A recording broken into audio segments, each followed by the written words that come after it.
Ladies and gentlemen, good evening. Welcome to the I Hate Football podcast. I am your host, Q. Appreciate you joining me tonight. Tonight we got a cool episode, man. It's an episode I've been wanting to do for a minute, and it's about the evolution of Mario Cristobal.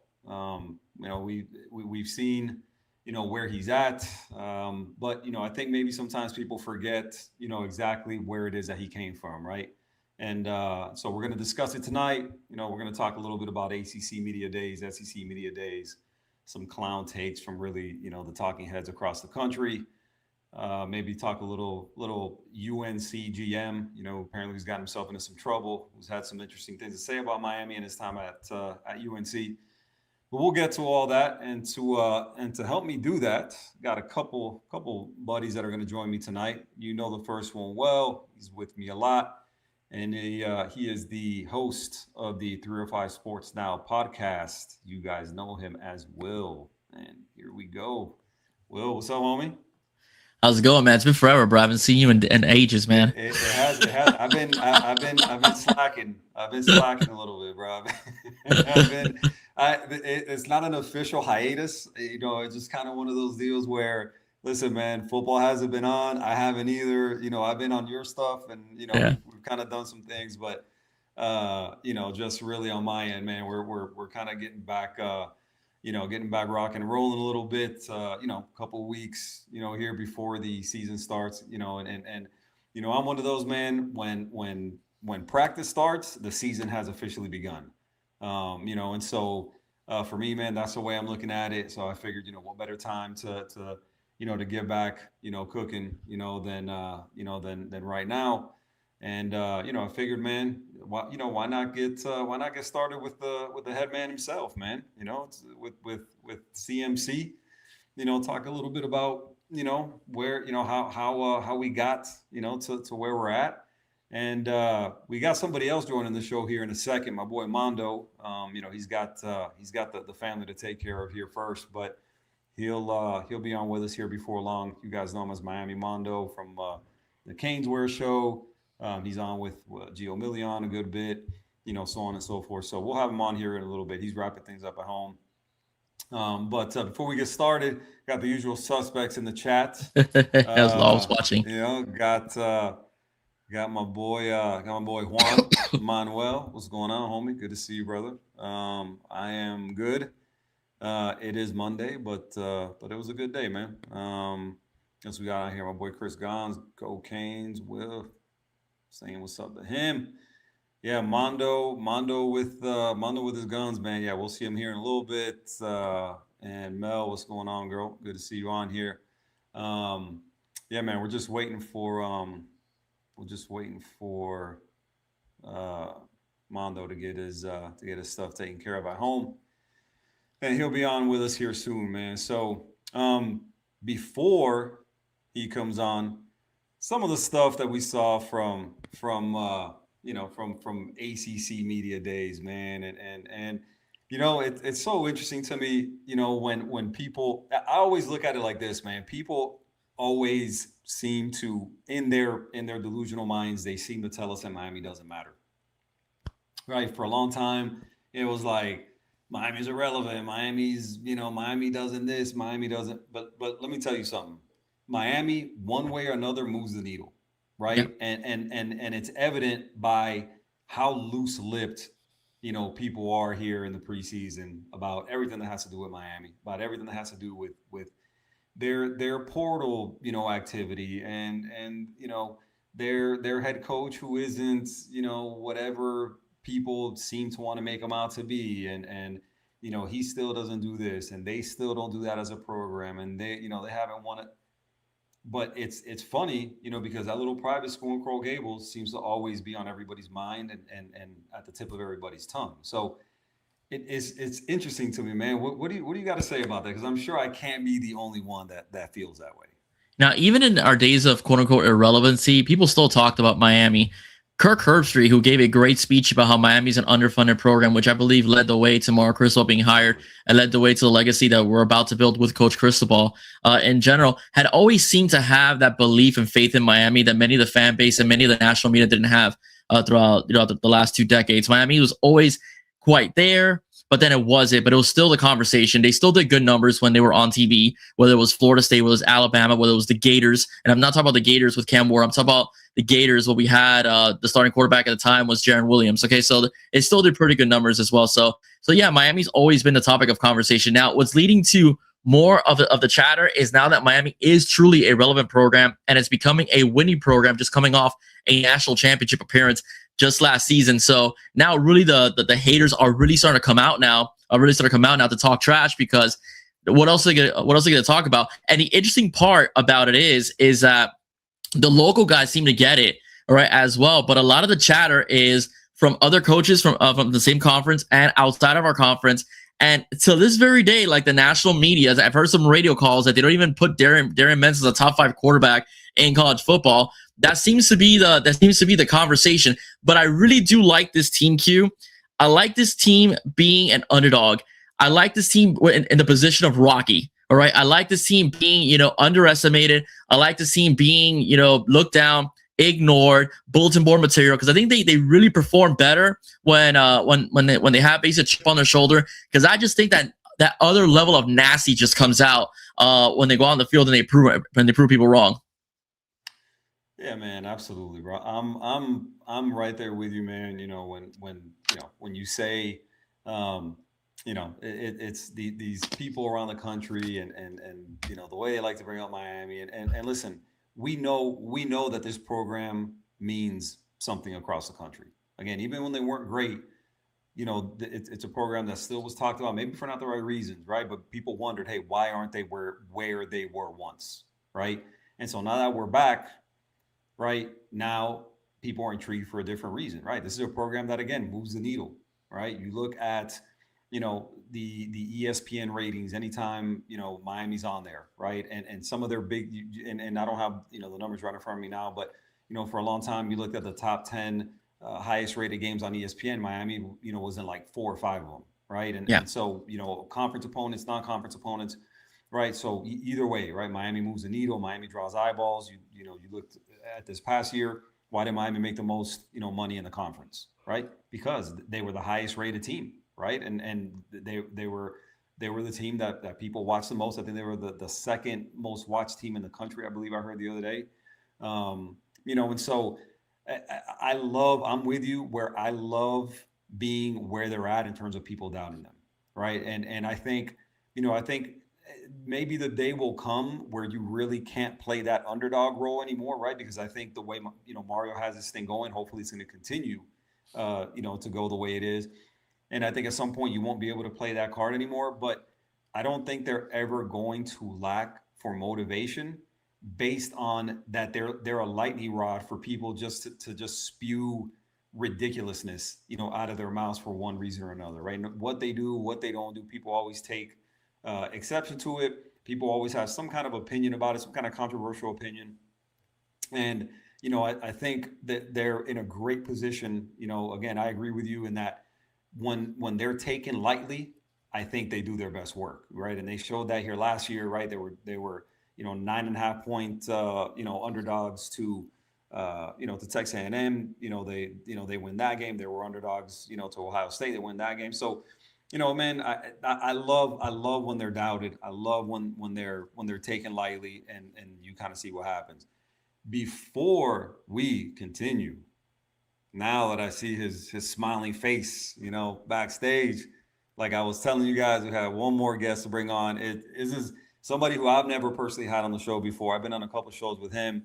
Always had a good time, man. And I hit him up the other day. He was gracious enough to make a little time for us today. He's got the twins at home keeping him busy, but he's finding some time to hang out with us today. And that is my guy, Miami Mando. What's up, guys? What's up, brother? How are you? 26 minutes late. I'll blame them. They're in the room right now. I told them, man, they're not coming over here. I totally listen. Sorry, guys. It's really all apologize. Good, bro. It is all good, man. We get it. No issue, no beef, man. What's going on, bro? Everything good? Hey, good to see you guys. How you guys doing? Absolutely. Good. Everything good, man. Everything good. We got started. Haven't gone over much, but there's already somebody. Look, and I'm sure you know him well. Sure. Juan Manuel's already asking about you. So I'm totally stunned that Juan Manuel is the first comment. I can see the shock. I can see the shock and amazement in your face. I can, because I'm sure you haven't heard this from him before. Never. Okay, so before we continue, Brett talked about having a meet and greet amongst the podcasters at Kingswear. All right, so I have to say, hopefully that does happen. I hope that does happen. Juan, you better be there, bro, because I think you're becoming like a fourth co-host, a co-host for some of us. All right, just to say that. So Juan, you better be at that meet and greet, dude. We have to see the face. All right, baby, behind the chat. Now, is William going to come down from Atlanta?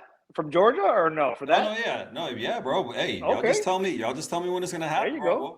We'll do it. We'll make it happen. Actually, that's a great idea. Sounds good, Will. Let's do it. I'm all the way good with doing that, man. We just got to figure out which home game weekend we want to do it for, man. And I'd love to get down there for it, man. No, thanks for the invite. Seriously, love talking Canes. Obviously, love being on with you guys. So thank you guys. Yeah, bro, for sure. We got started real brief, man, and I kind of told everybody we're gonna get into kind of the evolution of Mario and stuff, man. But I want to get started with some of these takes that people had. It's the off season, so you got to say things to kind of drum up clicks and conversation and opposing viewpoints, man, and some of the stuff that these people are saying about Miami. These narratives that people want to continue to to spew about Miami and everything like that. They're the Mensa not being a top 5 quarterback in the country. They're not going to be able to repeat what they did. Mario's going to mess this up. There's so many things out there, that people, again, Miami's irrelevant, right? Quote unquote, to a lot of people, but right. People always seem to want to drum up narratives and get clicks by mentioning Miami. So, kind of wondering what you thought about that. No, that I was just reading something a little while, maybe a couple hours ago, that there's one, I didn't catch his name online, that he's laughing that everybody already has Miami penciled in for 11 wins and this and that. And he's like, Miami every year always loses that 1 or 2 games they shouldn't, which it's kind of hard to defend that. So this year, to me, I know we're talking playoff, we're talking natty, but if we don't get to Charlotte this time, I don't think we're ever getting there because everything's set up perfectly. I know I'm not the type of guy that usually goes crazy, like predicting wins and schedule. You never know with injuries. Quarterback, God forbid, a quarterback goes down week 3, that changes the whole spectrum of the entire schedule. Yeah. But, they're going to be favored every game except at Notre Dame.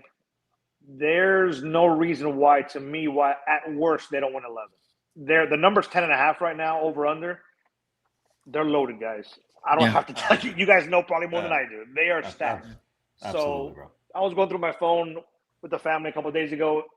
5 years ago, we played FSU here, got killed 45-3. Just seeing even the size of our guys out there. Now we're talking about a running back stable where the number 4 guy can probably start anywhere in America. It's crazy. It's true, right? So, absolutely. Yep. Now the narrative has changed though. Now some people are picking Miami to win it all. Some people at worst are having them in the playoff, which people would never have done that 2 or 3 years ago. But we do got to get over past that stigma of losing that 1/2 games that we shouldn't.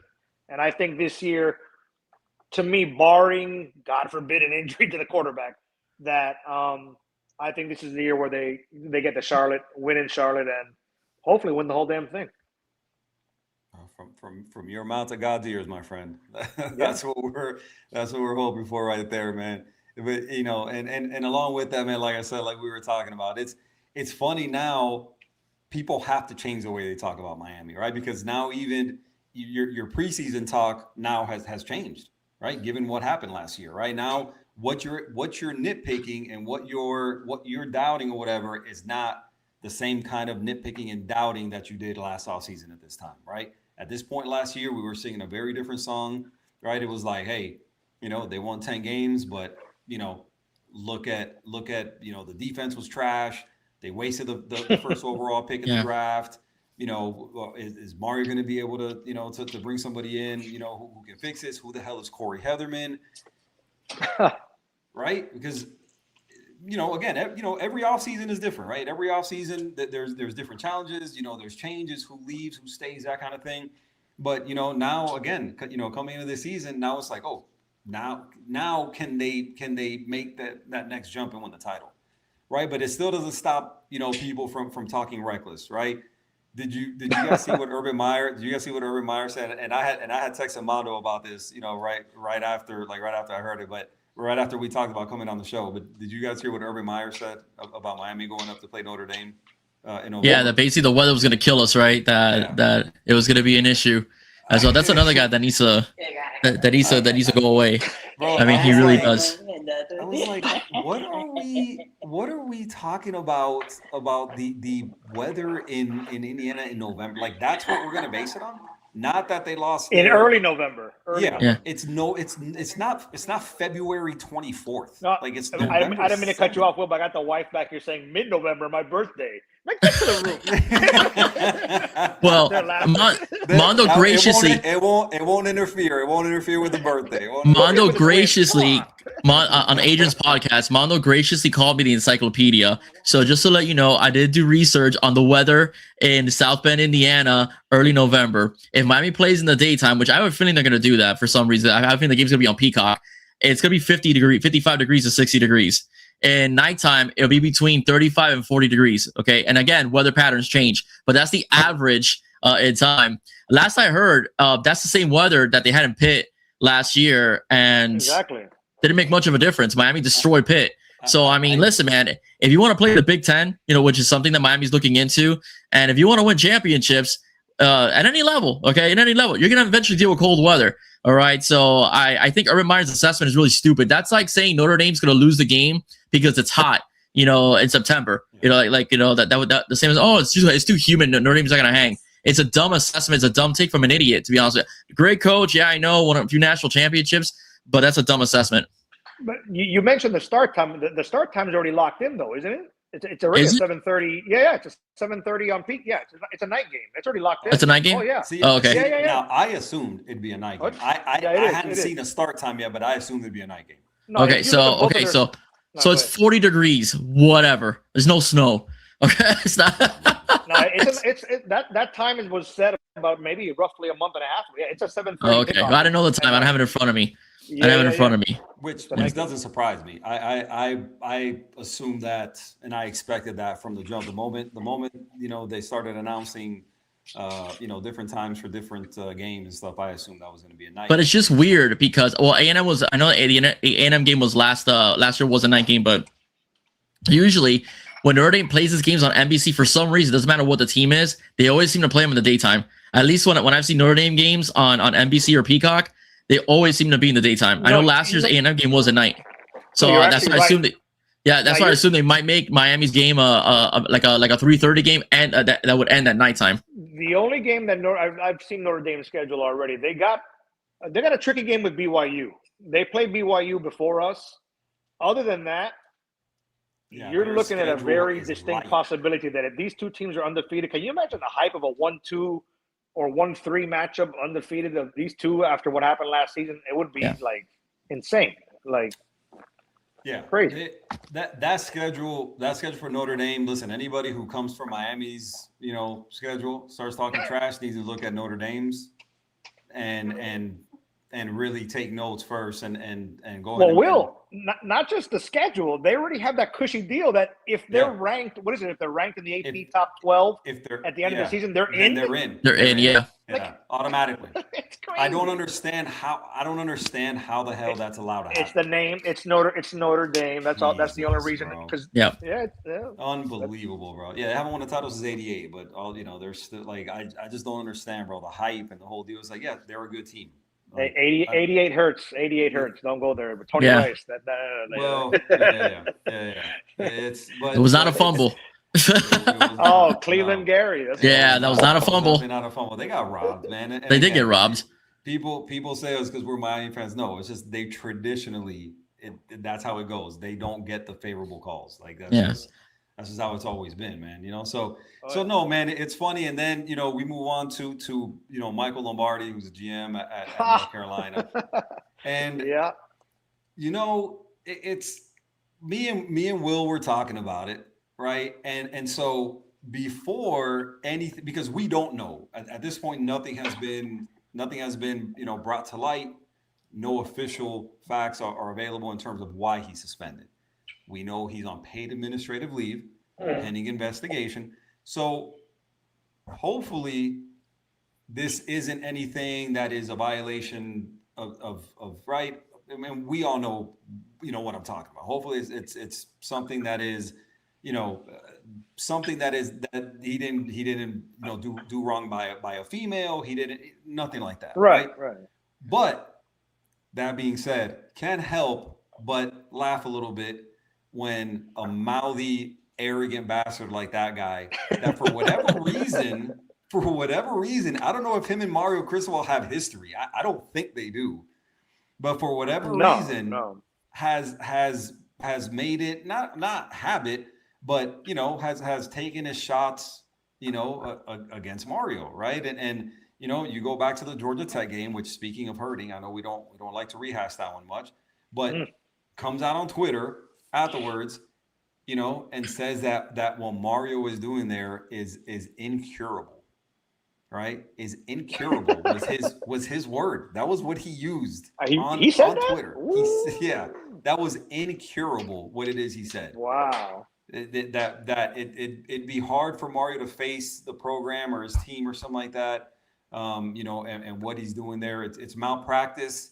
Malpractice. I think he said malpractice. There's malpractice, and then it's what he did, which is I saw. I didn't see the incurable, but I saw malpractice. It was something like that. He said, and then after he gets hired, he's talking about recruiting and development and building a program, and unprovoked, nobody asked him about it. Unprovoked, he brings up Mario again, right, and says, Mario's recruited and everything, but he really hasn't built a program, hasn't made it the Final 12 yet. And here we go, he gets hired, at UNC, they go 4-8, trash recruiting class, trash portal class, right? They just lost like 51 guys to the portal, from this past season, which is mind-boggling. That is incredible to me to hear that number. So again, supposedly the best coach of all time, and this guy who's anointed himself apparently the greatest front office executive in the history, of the world. They're the 33rd NFL team, but they can't identify talent in the portal. They can't recruit. They can't keep their own players, right? Now you recycled Bobby Petrino to come in and call plays for you on offense. We'll see how that goes. Yeah. But it's I mean, Will, tell me what you think about that, man. Well, I'm gonna be very honest with you. North Carolina's coaching staff is lazy. They're a lazy coaching staff. They don't like to recruit. No. Their head coach is seeing this as a vacation. Let's be honest with you. He's dating a 24, 25-year-old, and it's shown when she's basically interrupted his play calling in the middle of games to talk about whatever, the dishes, whatever it is, right? In general, well, guys are recruiting. It's been noted that Bill Belichick goes on vacation with her for 2 weeks. All right, as well. Again, 51 guys lost in the portal. They're not buying in. Or they're not buying in. Either recruiting hasn't been very good either. They spent a lot of money on both those guys. And I just think that Bill Belichick's goal was was eventually just basically ride the wave for a couple seasons and then put his son, as the next head football coach. The way it's looking, North Carolina is going to trash the whole shebang, all right, in general. So that's what's it. Listen, man, one thing about these guys, keep Miami's name out of your mouth. Keep other coaches' names out of your mouth. Why do you have to talk about other coaches? Worry about your own damn football team. I mean, that's the thing you need to worry about. Worry about your own team. You went 4-8. Your defensive scheme is, like, in many cases, very complicated for the average 18, 19-year-old. All right, it's been stated, right? Bill Belichick runs a complicated scheme, all right, as well. So it's a very difficult scheme to run, and more than likely, you're not going to win on 4 games this year. All right, your coach just looks disconnected from the team. Your coach looks like he's out of touch with the team. Your coach looks like he's out of touch with reality. And the GM, who knows what he did? Hopefully it's nothing too crazy and stuff like that. And your GM has his head elsewhere. All right, when you look at Miami's a machine. All right, Miami right now is the position of being a machine. From the very beginning, when Cristobal and they brought in Alonzo Highsmith from Joe Echeverria and Mario and the staff, that is a machine. That is how you run a corporation. You have the CEO with a vision, and then you have your underlings with your coordinators that fulfill your vision, but with their touch. and their schematics in place. And then you have the other assistant coaches to delegate what else needs to be done. That is how you run a football team. Also, a guy that works 12 hours a day, lives on Cuban coffee. All right. That's how he's getting all these guys. That's how he's getting all these guys.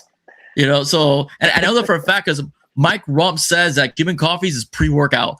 All right, so to give you an idea, there's even an idea. So he probably has an IV. He probably has an IV of Cuban coffee. Probably, man. Probably, dude. So I mean, so I'm sorry to tell you, man. Like, I mean, just shut up, be quiet, do your job, build your program, and if you want to talk a little bit, talk a little bit. But you have nothing to talk about. You didn't prove anything. You didn't prove it. As a matter of fact, Bill Belichick has proven he can't win without Tom Brady. Yeah. Do you guys think he lasts past this season at North Carolina? What's his contract, Q? Do you know? It depends on how much money he's making. Even so, like at this point, I mean, I'm not much of a tarnish the legacy type of guy, but this has been a disaster, a full-on disaster. It's been horrible. I'm right there with you, Mando, in terms of I think what he's accomplished, he's accomplished. Yeah. Right? I'm not one of these guys who's like, exactly, but you can't take that away. Now, what everybody wants to, say in terms of who deserves the credit from Brady to Belichick and listen, I was listening to something earlier where they said, they stated Bill Belichick's record without Brady. And I was shocked when I heard that record. Like, it's not good. Like, it was not good. I can't remember what it was, but it's a lot of games and the winning percentage is not great. So it obviously didn't help that he went to Tampa Bay, won a title was his first year, right? Exactly. So all that I totally get, I totally understand, but I'm with Mando. Like, I'm not one of these people, especially like as a coach, right? Listen, you don't tarnish legacy. You accomplish what you accomplished. At some point, the game passes you by, and I'm just a proponent of the thought that the game honestly has passed Bill Belichick by. I think he's his best days are behind him. His vision that he used to identify talent, whether on the coaching side, on the player side, I think that's gone. I think he's old, he's antiquated. I never thought he was cut out to come back to college, given where college has gone in terms of NIL, in terms of players being able to move, in terms of players being able to get paid. I never ever thought it was a good fit. If you're North Carolina, I get it. Like, why not roll the dice, right? But in terms of like his best days, I think they're clearly behind him. And to me, I would say he lasts the season. I don't know, like, if you're North Carolina, like, what is your option, right? I don't think I don't think it's a situation where you fire him, like 4 or 5 games in. Again, he's got 1 season in, right? It's not like a Norvell situation, right? He's going into year 7, and he's still not able to get this thing going in the right direction, right? So again, this is year 2. I don't think North Carolina is going to be heavy-handed in terms of, game 6 or 7, firing him or whatever. Unless they've got something in the pipe where they're like, hey, listen, we want to secure, John Doe.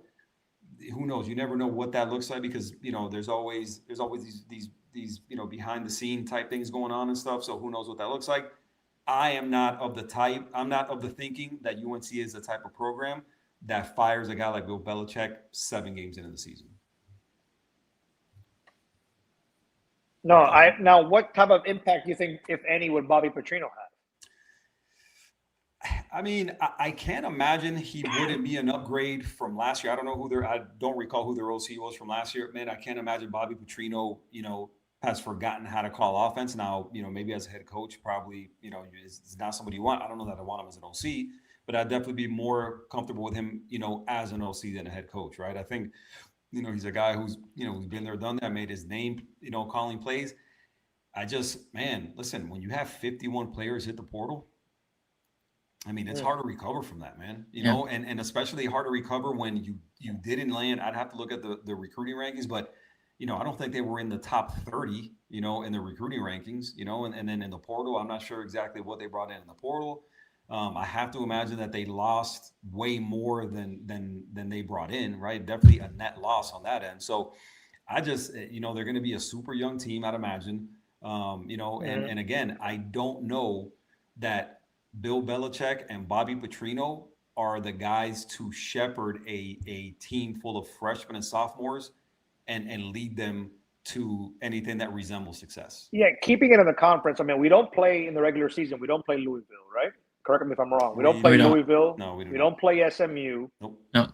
I mean, the only tricky game, which you could say, okay, is at Clemson. But somebody made a great point last week. I forgot who was that. Told me that when Mensa was at Duke, they put 50 on Clemson. Yeah. So it was a I know this is a new season. I get it, new players. And Dabo finally has relented. He went to the portal now. I see. He brought in 11 guys off the transfer portal. He went shopping. He went shopping. Finally, adapt to the times. But at Clemson's, you can say that's a tricky one. It's still a road game. It is. It's still a road game. It is. I'm not one of those that is I wouldn't discounting look that past game that. by any stretch. You never know. No. Clemson is a team. Sorry. Clemson is a team. Clemson is a team that will give you one bad year, and then they'll give you a 10-win season the following. That's kind of like the way they are. So I'm not sleeping on his team. Yeah, I'm not. Listen, Dabo didn't just listen. Did he have a bad year? Last year. Yeah. And it's wild because they had like 9 players drafted, which is crazy to me. How it is that they could not win games or not win enough games. They had like 9. I think it was 9 players drafted, if I'm not mistaken. So the team had talent, right? On the O line, they had Blake Miller, right tackle, went to the Lions. They had Peter Woods drafted, high. Was the other D lineman that had drafted high? Well, Will, I'll say that I guess Klubnik wasn't what we thought he was. No, I didn't think Klubnik was all world, but he was just, I wouldn't say a jag, just a guy, but he wasn't. He was all right. He was okay. He underachieved. That's the way I would look at it. That was a 5-star. Was a 5-star quarterback. Like he underachieved. Top. That was like a top 10 recruit in the country. So on and so forth. But also, listen, he's missed. If we're being honest, like. Listen, Dabo has he's had a lot of success, but he's missed on, when they brought in, the dude they brought in from TCU to be the OC, they were like, oh my God, that's the best hire of the offseason. That was a dud. That was a miss. Yeah. Right. And so, he's kind of missed on some guys, right? He's been reluctant to go in the portal. And listen, before anybody says, oh, because he doesn't want to, listen, that's a lack of money. Don't give me this BS about I'm anti-portal. And you want to know why people are anti-portal? Because there's no money. I'm a firm believer in that. Period, point blank. That's why he's been reluctant to go in the portal. You think that's what it is? Okay. I think that's what it is. I think you're reluctant. You have to do that. You have to go in the portal, right? There's no way around it. If you don't, you can't just these days. You can't just depend on high school recruiting because again, year to year, that's going to look different. But so you don't think it was just him being stubborn? I think maybe part of it, bro. But listen, I think Dabo knows what it takes to win, right? I mean, the guy's won 2 national championships. Well, that was my point. Do you think it was a case of, just me throwing it out there, of I've won my way. Why am I going to do it that way? Could that have played into maybe? I think if you listen to Dabo talk, I definitely think there's ego and pride associated with it. I think he's stubborn, to be frank with you. Yeah, I think there's, and that's stubborn. Part of ego and pride, right? That's part of ego, and that's part of being a proud, individual. Well, I know they got a QB battle going on right now. As for their start, Chris Vizina, and I don't know who the other guy is, but supposedly, they're not very highly thought of. Vizina was a fairly highly recruited kid. I don't know that he's really super highly thought of, right this minute. I don't know who the other guy is that he's competing with. But, I've heard people say they're the second most talented team in the ACC behind Miami. So interesting. All right. Remains to be seen. And again, that game is on the road. I plan on being there for that one. Cause that's you're going? Nice. Oh yeah, 100%. Nice. That's like a awesome. less than an hour and a half drive for me. An hour and a half, really? No kidding. Wow. So easy ride. So definitely plan on being there for that one. Sweet. Been there about like 3 times now. I've never. What's the atmosphere like in that stadium anyway? It's cool, man. It's cool to see those guys run down to get off the bus and run down the ramp and everything like that. Is pretty cool to see. That crowd. That might be a night game. Maybe. I would figure that's a night game. Yeah. I would definitely figure that's a night game. And for me, that's one of those atmospheres, man, that I think people like. I've been to it. I've been to that place a couple times. People always been cool, never had an issue or anything like that. So I recommend it, man. It's October 3rd if you guys want to look into it. Awesome. Sorry, guys. You're good. Sorry. But yeah, man, it's so we'll see, man. That's personally, I'm not looking at that game and just discounting it. You know, No, that game. not at all. Definitely not. That game. That game 100% worries me. I'm not going to be one of these people who's like, oh, Clemson's done. Well, conference-wise, that is.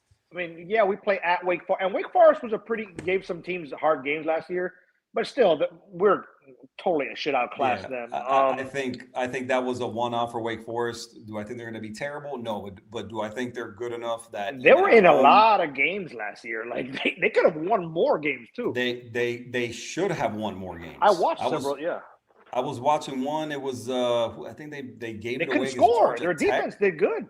I think it was a Georgia Tech game. Yeah, I think it was a Georgia Tech game that they just absolutely gave away. I was watching that game. I was like, yo, that's embarrassing. They pissed away that game. But they could have easily won at least 10 games, right? So that is I think that's a trap game, to be honest with you. It's a Friday night. That's a trap game. Miami's not careful. Miami blew them out 2 years ago with Cam Ward with a crappy defense. So that's why I'm not generally worried about them, but Miami shouldn't take them lightly, to be frank with you. So that's a bit of a concern. That's one of those, you know. He's not buying it. William's not buying it. I'm not. Yeah. Clemson, but he's not buying it. Wake Forest, listen. Look, Wake Forest isn't doing anything for me. Randolph Childress ain't coming through that door. No, Randolph Childress ain't walking through that door, bro. Listen, man. He might have 30 years ago. He ain't doing it. He ain't doing it this season. Listen, Miami should beat everybody on the schedule this year, and I'm including Notre Dame in that category. Everybody. But Michael Yo said something last year before the season started that resonated with me, and I still remember it to this very day. Alex Dono asked him, what's your trap game? This is for the 2025 season. What's your trap game? He goes, Alex, every game is a trap game because if you fall asleep on one team, one could slip up and beat you. And that happened twice last season. So that's why I'm not taking. Yeah. So that's why for me. No, of course. That's why for me, for me in general, I think we could beat Wake Forest. I think we could slaughter Wake Forest, to be honest with you, but we can't play with our food. And I think that should be the goal for this year. All right. Take that mentality of, the 300. All right, slaughtering when Leonidas told King Xerxes, I can't kneel down because I have a crap from slaughtering all your men so much and stuff like that. There should be fatigue for the beatings that Miami's gonna give every single team this year. So Miami's got to basically just pedal to the metal, man, the whole entire game, no let up whatsoever. And I think that's I think how Mar's gonna approach it this year. No, I think the SMU loss. I mean, obviously at the time it was like the world's ending, and probably me included. That week after SMU loss was just brutal. It was. So angry. I was so angry after that. So was I. I mean, some people were calling for the head man's job. Yeah, I remember. Dude, that week was terrible. I was not happy. I was not happy after but that it game, took bro. that loss for them to start saying from the top on, and credit to them because I'm sure people got in his ear and the staff's ear like, hey, and from that point on, pedal to the metal, and now it took for them to take a good hard look in that mirror, right? Yep. And I think when we talk about that, Mando brings that up, man, and I think it's a perfect segue, man, to really get into Mario and where he's at right now as a coach, right? Because anybody who hasn't realized and hasn't seen, right, if you follow this program, you haven't seen the change, right, the evolution, right, and it's not to get deep philosophical, it's the truth, right? You look at not only his career and his career at Miami, but really from the time he decided he was going to get into coaching, right? And he's built this program. It's been a slow burn, right? Obviously, nobody is content, with going into year 5, not having won a title, right? But we're looking at this thing, and it's been a slow burn, right? And if you look at how he's done things, really throughout his coaching career, that's kind of how it's done, right? You look at, starting as a grad assistant, right? And starting 3 years as a grad assistant at Miami, right? Not where he wants to be necessarily, in that grad assistant position, right? But when he was asked, by Butch, hey, why do you want to do this? He's like, I want to be in your seat one day, right? That was his answer to it, right? And so you look at it, he's here 3 years under Butch, right? What does he do after that? Goes to Rutgers, right? A program that nobody, gave a damn about Triff. We're being 100% honest, right? But Greg Schiano landed that gig, right? And thought, hey, why not come up here and and do your thing up here with me? Obviously, that connection formed while Schiano was the DC at Miami, right? Goes up to New Jersey and disappears. That's like football purgatory up there, especially in those times, right? Now, now they've kind of come, they've come a long way based on what Schiano did there over the course of like 11 years. But in those days, man, nobody gave a damn about Rutgers football, right? No. Very few people still do, if we're being honest, right? But goes up there, and he goes up there. He's the O-line and the tight ends coach up there, right? Under Schiano, does his thing, comes back to Miami as O-line coach, and he's there, under Coker for 3 years, 04 to 06. Then the big break comes, right? People say it's a big break, just it was a head coach's job, but that it was far from glamorous, right? Lands at FIU, right? And that's kind of where he really starts to become Mario, right? Gets there, and it is a disaster. Nobody could thrive under those circumstances, right? And we're all from Miami here. So who remembers in 2006? Why don't we tell people what FIU football was in 2006 for those people who may not have an idea? Like who wants to start with that one? Because I know Will went to FIU. You went to FIU. Then he's going to talk before I do. There you go, right? So you went to FIU. Before you start, I want to tell you the Marlins finally won a baseball game. Dude, that's why I was looking back. 12 straight losses, right? Finally won. Oh my, dude, they were in playoff contention, and they're like, hey, you know what? We don't want to do that anymore. We're going to lose 12 straight games. Bro, what are we? Oh, my God, bro. Oh, my. No, we don't. You know what? We decided we don't want to be in playoffs. We need an off season. We need an off season. There you go. We need an off season. But Will, tell the people what FIU football was in 2006, because you have intimate knowledge. You have intimate knowledge about this. I do. Q, if you recall, back when we were going to church together in the early 2000s, I used to be a radio guy for FIU as well, and I used to work out with the football team as well when Strock was the head coach. And they worked hard. Okay, they worked hard. It was a young program. Strock I thought had a decent vision. He brought in a combination of former Dolphin players with former Canes players that won championships. Bernard Clark was the DC. Leon Searcy was the O-line coach. Bruce Hardy, coached tight ends, right, as well. So it was a good idea, but they could never get it together. And on top of that, the funding wasn't great. The weight room was incredibly tiny for what the weight room is today. I'll put it to you this way. The gym at FIU that's located, I think it's still located. It's been years since I've been there. But that's located in the basketball arena that all the students go to was about twice to 3 times the size of the football players' gym that not only the football players worked out at, it also represented the basketball team, both men and women, the softball team, everybody shared that gym. Everybody. And that gym was tiny. If you want to do cardio, there was 2 elliptical machines. All right. And if you really want to do cardio, bro, run the steps to the football field, which I know I used to do all the time when I was there. All right, as well.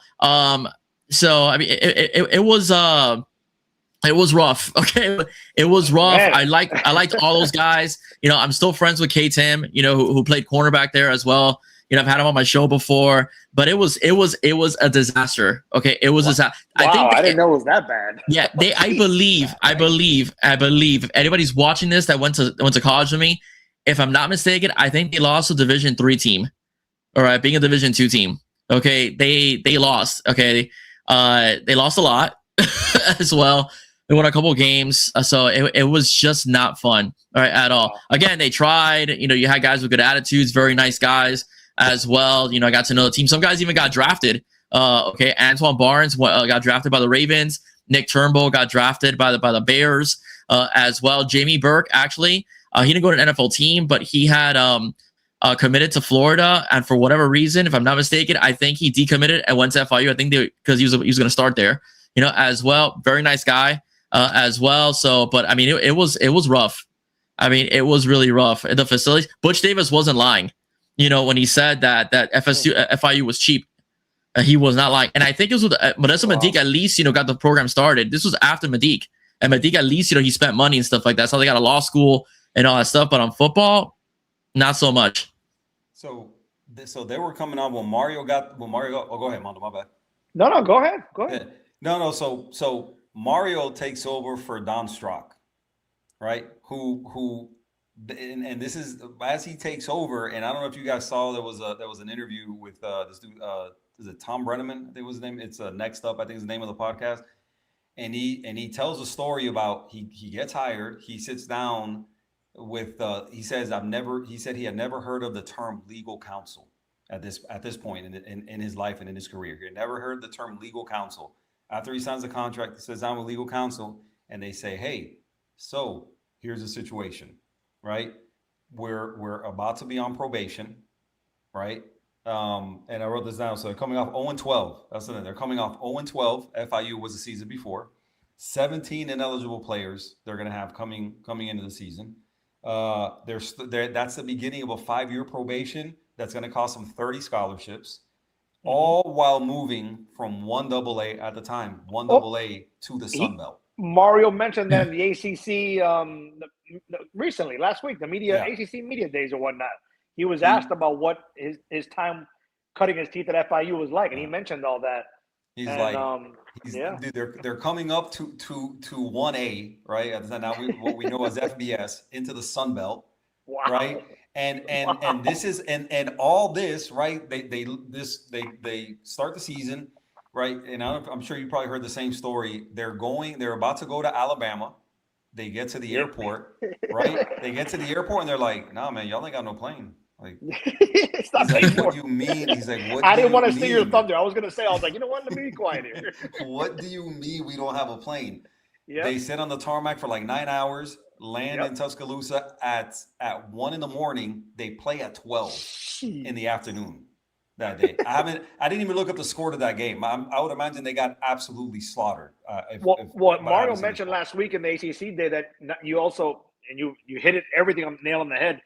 You left out the part that he gives his wife the credit card. The card. Here, go to Subway and get 150 subs. Yeah, 150 meatball subs. So he's like the travel agent. He's so he was the whole thing. He was saying among the challenges of there's no funds, right? There's no backing from anybody, and then on top of that, he's the head coach. He is their advisor. He's their advisor. Half the time he's the trainer. He's all these things, right? They have no place to practice. Like he said that they went and played. Can't remember where it was. They were playing North Texas or something, and he said they're up at halftime, right? Everybody's feeling good. They come into the locker room. He hears everybody cussing up a storm, the whole deal. He's like, "What the hell's going on?" He goes in there to look and see what all the commotion is about, and they've all been robbed. They've taken their they've taken their laptops, I didn't know that. Their jewelry. I didn't know that one. Yes, dude. He said that on that No, I didn't know that. With that dude Brenneman. He was saying that he's like, these are the things that we were dealing with on top of everything, right? They needed to go play they had to go scrimmage at the Orange Bowl. They had to go scrimmage at the Orange Bowl. There's no buses, right? So they start breaking up the players. They're like, all right, hey, assistant, what do you have? Oh, I drive a sedan. All right, you're taking the specialist. All right, what do you have? Like, you got a Suburban? Okay, you're taking like three or four lines. And they're breaking up the players in coaches' vehicles to ride over to the Orange Bowl because they didn't have what a story. Nobody paid for buses. Nobody paid for the buses. I have not heard that at all from anybody. That's crazy. Wild. I'll send you guys the YouTube link to that. Not even with Strock, dude, that happened. Yeah. Not even with Strock because the players would have told me because they used to tell me everything. Yeah. So you were there. Which years were you there, Will? I was there from 2000. I would say 2002 to 2005, the year before Mario got there. Okay.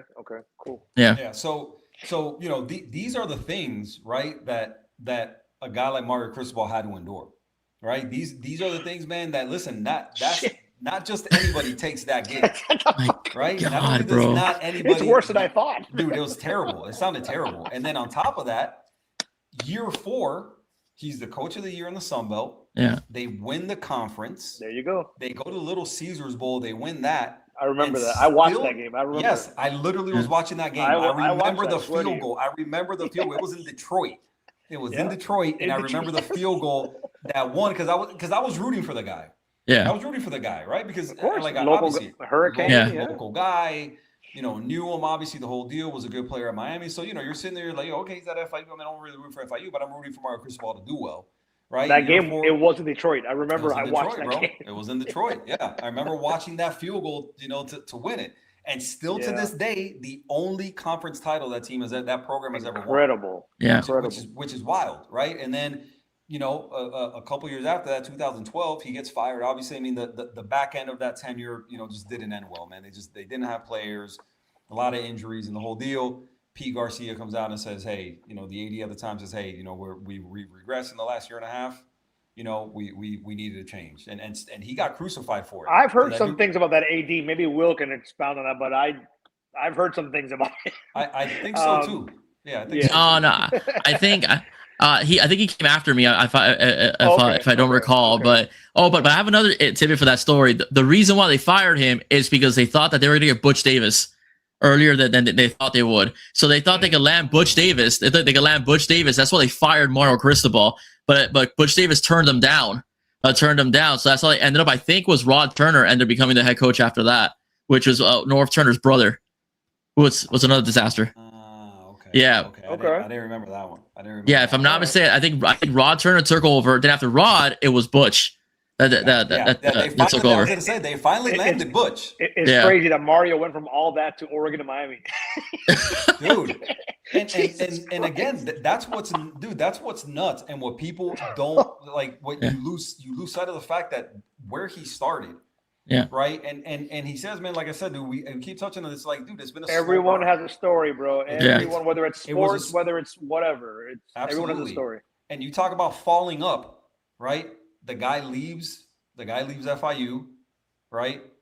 Goes back to Miami, is there for a cup of coffee, right? And now what happens?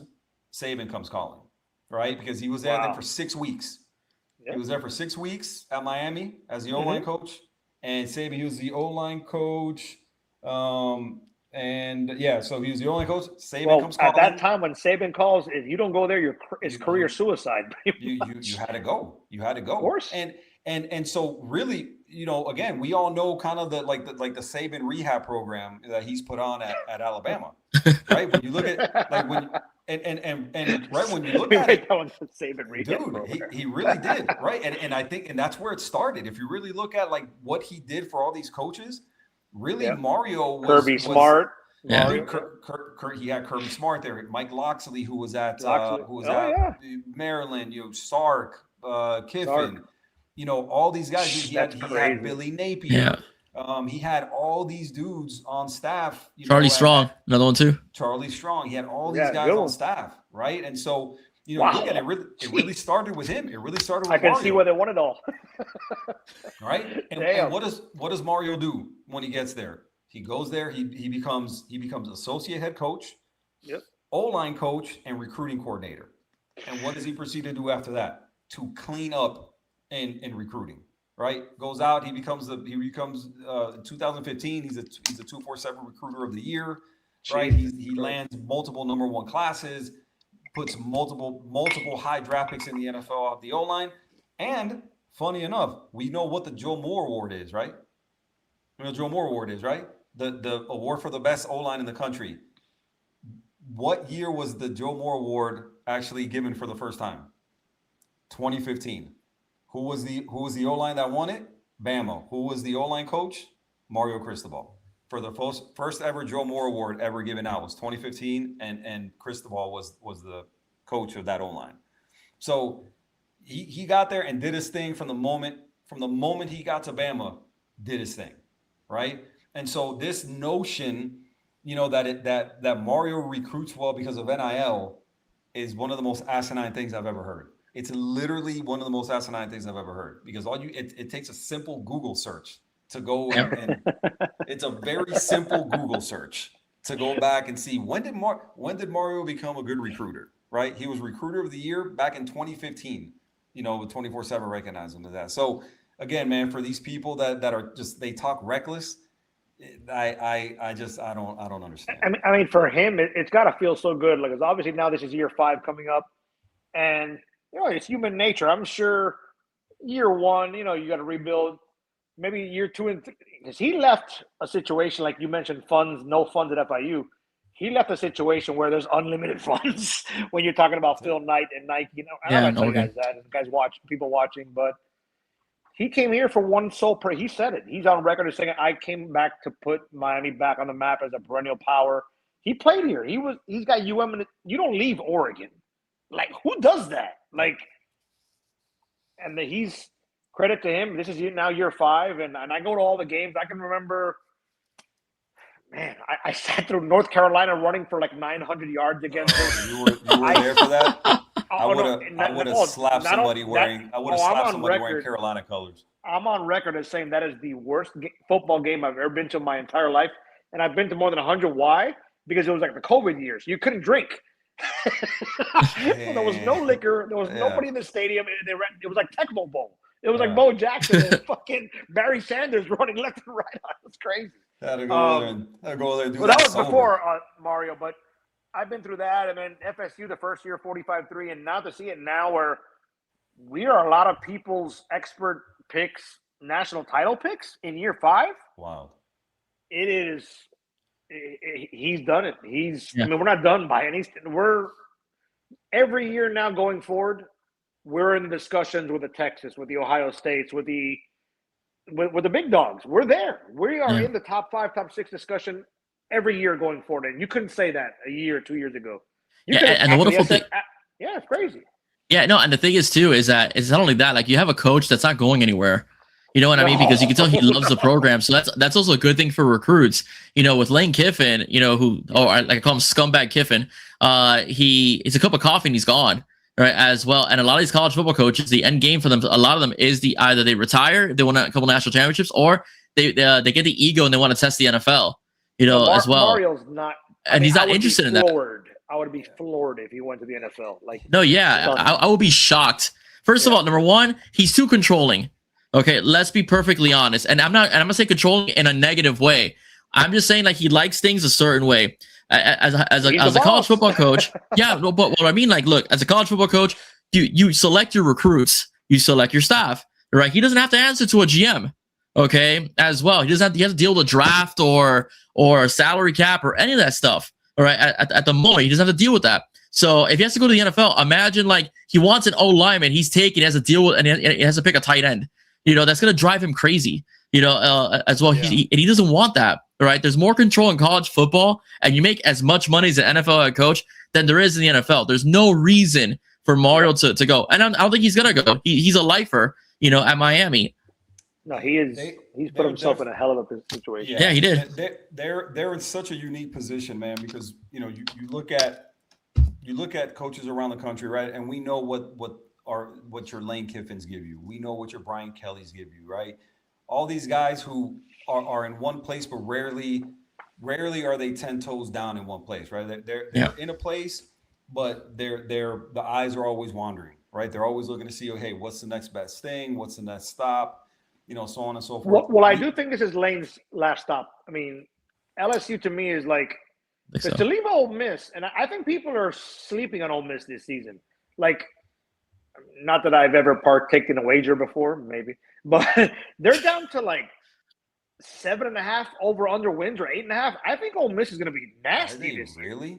Like Ole Miss, Ole Miss is like a 7.5, 8.5 wins. I would take the over. I'll take the over. Now, their schedule is pretty daunting, but you still got Chambliss at quarterback. Yeah, he left a pretty good situation at Ole Miss. Let me tell you. Yeah. Oh no. And my thinking with him at Ole Miss was they were ready to give him, a ton of money in terms of his actual position. Where I think things differed, because at Ole Miss, he was going to be the first, to take that program to that level, right? When you go to LSU, like if you win 9 games at Ole Miss, 3 straight years. And 4 out of 5, they build you a statue. Exactly. Right? You've gotten 2 extensions at that point. At LSU, that's not the case. Right? Yeah. You look at LSU, 3 of the last 4 coaches at LSU have won titles. Yeah. Right? So you're following guys who have won titles, and Lane Kiffin hasn't won a damn thing. Yeah. Call it what it is, man. Like, listen, that guy's always hyped. I'm really curious to see how they do. I'm really curious. I am too. I am too. And where I think, for me, where I think things probably, kind of cemented, the exit is, it seems like just the money dedicated to building the roster. Where I think he was going to get I think the money in terms of the head coaching position, I think was going to be similar. Where what wasn't going to be similar was what they were spending on the roster. Right, because LSU it's out there. Like, the numbers are out there. Yeah. LSU is just spending, pretty much, more than anybody in terms of player acquisition. So I think that's probably where it changed. He didn't do himself any favors in terms of going somewhere easier. That's for damn sure. I think it would have been a way more cush gig at Ole Miss, given what he's done, and he was going to be the one to dictate terms moving forward because nobody had ever done that. But at LSU, he that's not what's going to happen. Like, that fan base, they demand a certain level of winning and success. And if you don't give them that, listen, they fired Brian Kelly after winning 10 games like 3 times. Yeah. Like, and they fired him, and they told him to kick rocks. So we talked about the expectation. Won a national championship. We talked about Miami at Notre Dame. Can you imagine that scene in early September, October, when it's LSU at Ole Miss? That is going to be absolutely they're going to have to bring in the National Guard for that game. That's crazy, man. And also, it wasn't Brian Kelly to win that at LSU. It was Ed Orgeron who won that last title at LSU. So but to Will's point, actually, before he got fired, LSU was like one of the top teams, like projected to go far, and then he got fired. Still fired him. Yeah, and they still fired him. So that's kind of everybody says he's a prick, though. So that probably plays into it. No, the guy's easy to dislike, and I think they hired another guy who's really easy to dislike, because I think both of those guys, most people don't have good things to say about them. Like, you hear what people, their old staff members, players, and especially with Brian Kelly, like, people are like, "Yo, Brian Kelly's a trash human being. He's a trash human being." I've heard that from a lot of people. Yes. Exactly. So again, I don't think Lane Kiffin did himself really any favors. Now, I think he's going to do well there eventually. Yeah, I mean, it's hard not to. Where the guy's a good coach, whether you like all the recruiting they get, and he's going to have all the resources known to man in order to build a great roster there. So so again, we'll see. I'd love to meet them at some point soon. That would be absolutely outstanding to meet them. I know. Yeah, because he's on record as saying if he wouldn't have left Ole Miss, they would have beat us. So whatever.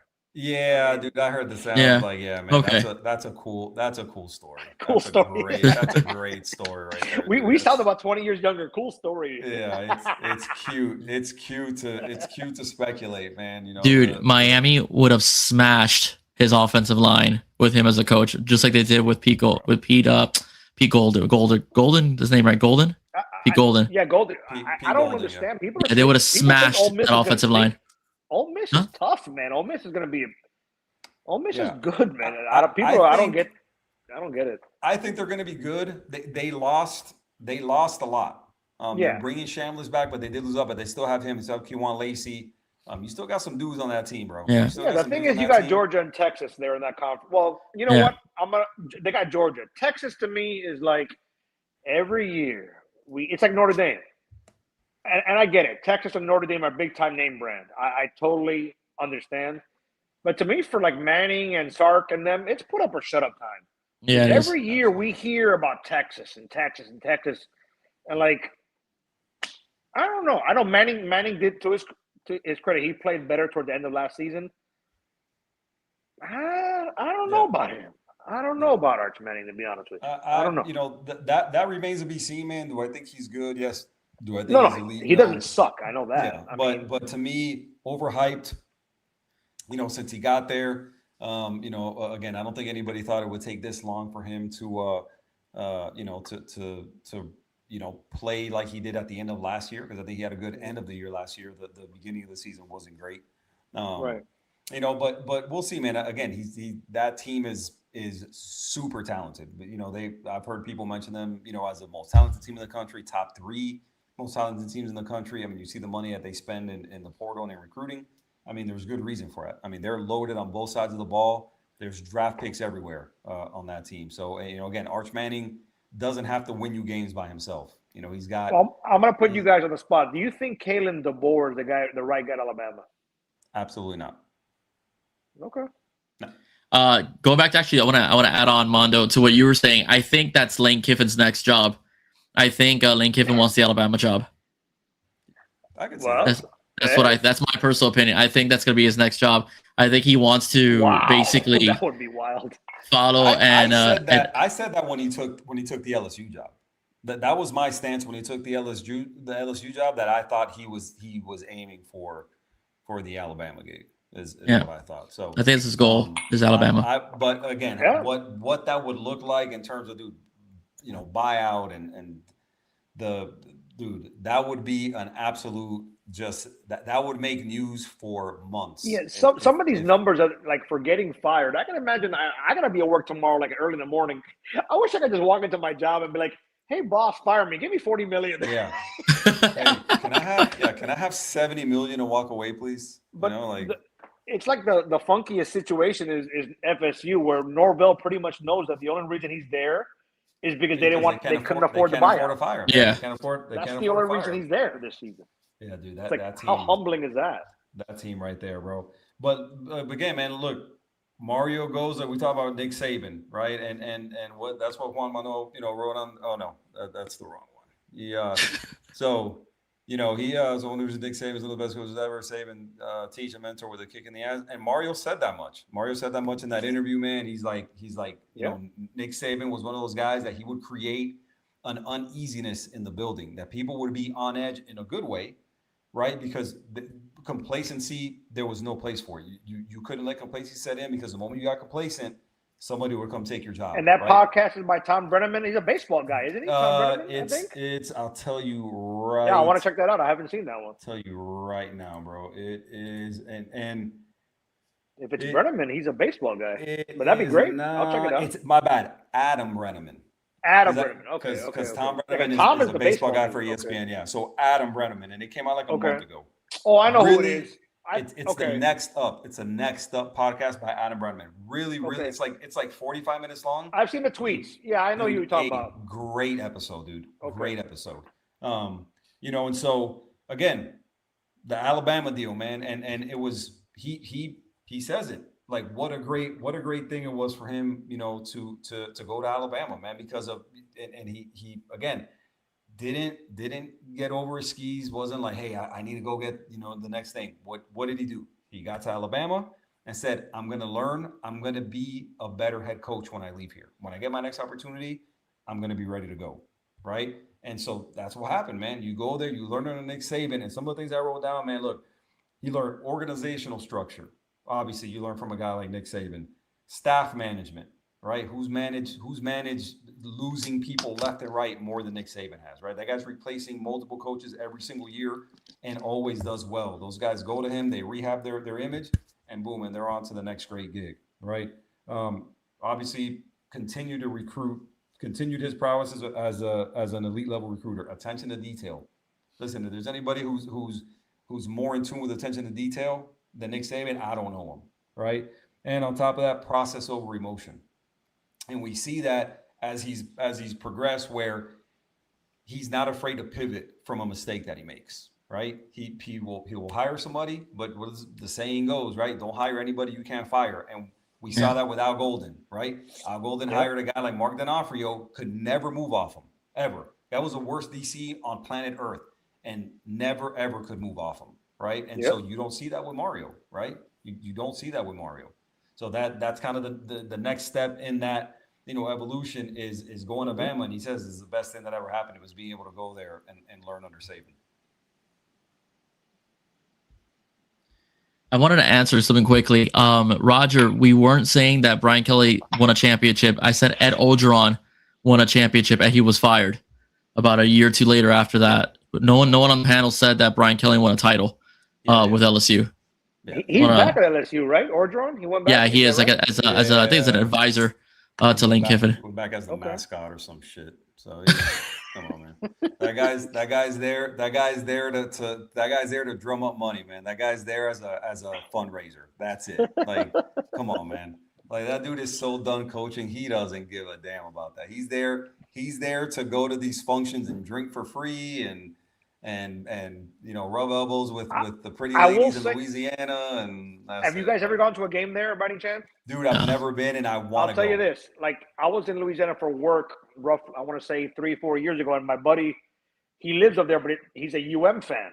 And he hits me up. He's like, bro, I got a spare ticket. And I drove about an hour from probably farther than I should have, but my job ain't watching. So I met him there, and I will say that a night game there is bucket list.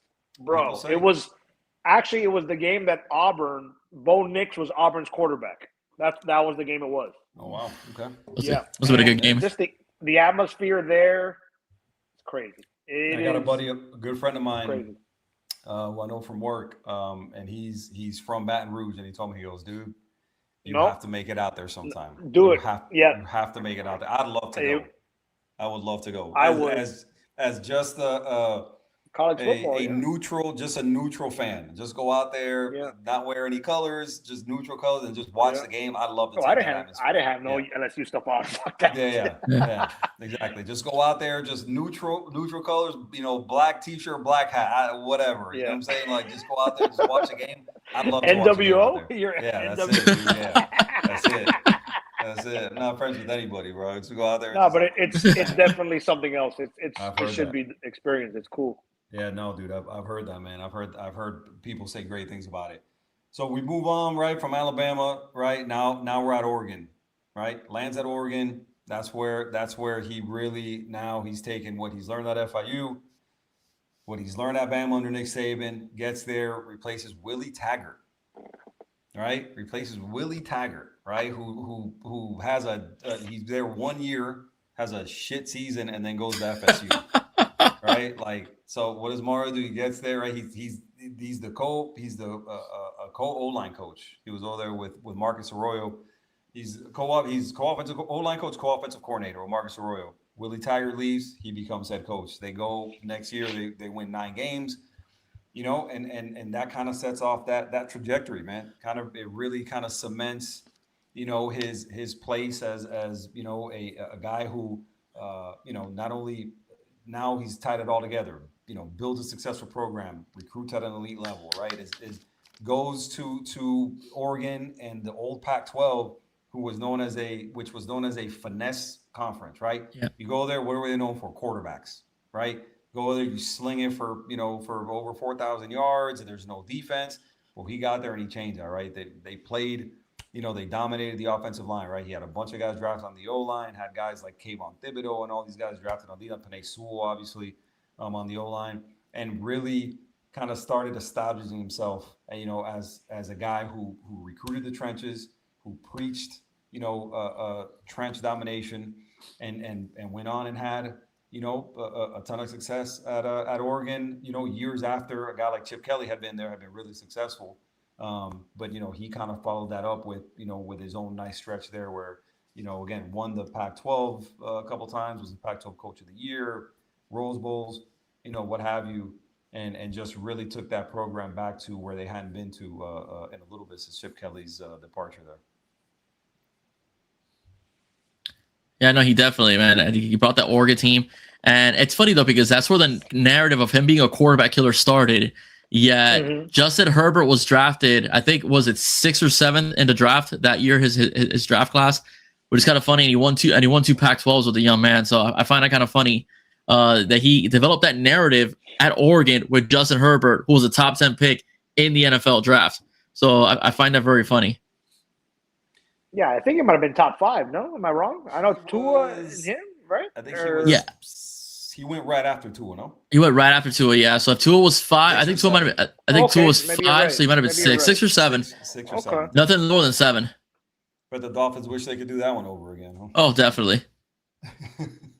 Definitely. Well, Herbert has now McDaniel as his OC, so that should be interesting. Yeah. That'll. I think that's an interesting pairing right there, dude. I told my brother a while back when that hire was made, that meeting room with Harbaugh and McDaniel, that has to be comedic gold. Like if you could be a fly on the wall and listen to those two maniacs communicate and build a scheme and the whole deal for the upcoming week, I'm telling you, I'd love to be a fly on the wall and just sit there and listen to those two guys talk, because that'd make my day to listen to those two guys. He might have his best year this year. I know last year he had like 3 of his starting O-linemen hurt. He was taking a beating last year. he had Rashawn Slater, who had just signed he signed the biggest O-line contract in the history of the NFL. Didn't even make it to the season. And like a week later, he tore his ACL. And then Joe Alt, who was a top 5-6 draft pick out of Notre Dame at right tackle, who tore, I think, either his ACL or an Achilles or something. And both of those guys were out for the year, man. So he was taking a beating. And he did. Omarion Hampton was injured. Omarion Hampton got hurt. So again, man, like it's hard to succeed like that, man. So you got to figure, with those guys all back healthy, with the addition of Mike McDaniel to that scheme, dude, I can't imagine that he's not going to have a great year this year. Yeah, I think he's going to make a great OC. I mean, I know that some Dolphin fans are like, but I think that since he has a constant adjust on schematics, I think he's going to be a really good OC. I think that Herbert's going to benefit. Plus, Tua was limited. Let's be honest with you. Herbert's not as limited as Tua, so he's going to have a pretty good year under McDaniel. Yeah, and Mario at Oregon, remember that game? He goes at Ohio State. He goes into Ohio State. They punked them really good. I remember that. Yeah. They're like I think they were a 10-point dog in that game. Yeah. Ohio State was expected to clobber Oregon, and Oregon just basically punched them in the mouth, from start to finish. Yep. Absolutely. Yeah. The Oregon tenure, man, and doing what he had done, and I remember sitting there, just, bro, who the hell are we gonna hire? What's gonna happen? What's gonna happen here? You start hearing the names being thrown around, right? And you're like, I don't know, man. I don't know about that one. I don't know about that one. But once Mario's name starts getting thrown around, I'm like, all right, that's what needs to happen right there. And I know some fans, I know buddies of mine that were like, yo, Lane Kiffin. And I wasn't at the time, super anti Lane Kiffin, if I'm being honest. But I knew where my hang up with him was, like we talked about with Mario. Everybody knew that Mario, this was his dream job. And we knew that if Mario landed here, that he was going to be 10 toes down. He wasn't going to be looking anywhere else, right? We know what we get with Lane Kiffin. He's comfortable for a year or two. If things don't go his way all the time, now he's already, he's got the wandering eyes. We knew we weren't going to get that with Mario, right? And we're in a place, man, as a program and as a fan base where we're really spoiled in that sense, because there's no doubt in anybody's mind where it is he wants to be, right? Mm-hmm. We know that he's where he wants to be. We know that he's where he wants his family to be. And he talks about, with that Adam Brenneman interview, another thing, man, that a lot of people kind of forget in this transition, from Oregon to Miami is his mom was really sick and ultimately ended up passing. And that was just one more thing he had to worry about, when he first got here. Right. So again, not only was that first year horrendous, right, where I think maybe some people had some buyer's remorse, and for good reason, but also, man, those things that you kind of lose track of and you lose sight of the human side of things when, as it relates to your football team, because all you're worried about is wins and losses, right? You're worried about being better than FSU, being better than UF, recruiting well, so on and so forth. And you kind of lose sight of the fact, man, that these guys are humans, right? I mean, they're human beings with families and hearts and feelings. And not everything, for them at times is all about football. Like it is with us when it relates to orange and green. Yeah, Kiffin, I'm not gonna lie to you. Confession, Kiffin was my 1B. Mario was 1A for me. Kiffin was 1B. I was just tired of us having like weird offenses and not winning. So I thought that at least even if it was short term, Kiffin could get us somewhere. But I'm really glad we have Mario, and I become super anti Kiffin. As you guys know, I'm very vocal about how I feel about Lane Kiffin, but he was my 1B. I'm not gonna lie to you. I'm only saying, I've said it on past shows before 4 years ago, that if Miami had to pick coaches, I would put Mario as my 1A because the legacy, what he's built at Oregon and stuff like that, and so on. And Kiffin would be 1B because of the offense. I thought that we have innovative offense. I was starting to get the feeling you didn't like Lane Kiffin very much. It was you were laying it on pretty thick there, but as far as I don't know. Now he's like, but I wouldn't hate him if he came here. No, that's done. That is done. That is done. No. I knew Hell this was no. his dream job, but I mean, he had just come off the Rose Bowl and all that. Maybe not immediately, but and I was still, I get it. He played here, but I was still like, damn, you got Phil Knight, you got Nike and all that. Yeah. And like Will mentioned about Ole Miss, if you win 8 or 9, Oregon, it's in the Pacific Northwest. It's not it's name brand now, but it's not a Notre Dame, Texas. Yeah. Like it's kind of hidden. Like us college football guys, we watch it generally 11 at night. That's when Oregon comes on, 10 at night, 10:30, generally. Yeah. So I wasn't fully convinced he was coming until it started to keep rolling. I was like, all right, maybe he is coming there. And I didn't think he was coming at all. And for the same reasons, I'm like, I wouldn't give up Phil Knight money to come here. You know, yeah, I had doubts. But also too, man, listen, Willie Taggart left Oregon for FSU. So let's not pretend that Oregon has been this model of stability and winning. But listen, man, I know the joke is old, but they've always been known more for their uniform combinations than they ever had about winning titles or anything like that. Right? I mean, so it's not like it's not, and that's one of the things we kind of have to think about and realize is like Mario leaving wasn't something that had happened to them before, right? So I think for a lot of people, they're under this, this idea or this fantasy that Oregon is a lot of people's, end all be all, right? And it's not. It really, really isn't. Are they a good program? Yes. Has Dan Lanning, done a great job there? Absolutely. Did Mario leave those cupboards pretty stocked? He did. Right, way more so than Manny left, for Mario when he got here, right? And so when you're looking at some of these, these facts and these dynamics and everything, you realize, man, like things aren't necessarily what they seem, right? Like, yeah, Oregon is a good program, right? And the Phil Knight money deal is not a new thing, but yet and still, people still leave there, right? And Mario, again, one of the things that he did, in recruiting there, and again, people forget, these people think Mario is an NIL recruiter all of a sudden. No, he's thrived in NIL, but he thrived way before NIL. Like we talked about, dude, his last year there, he landed the #1 player in the country from 6 different states during his last year at Oregon. The #1 player from 6 different states. He's a beast. Dude, yeah. So this notion, man, and this idea that, oh my God, Mario needed NIL, bro, listen, people who say that they're lost. I don't understand where that's coming from.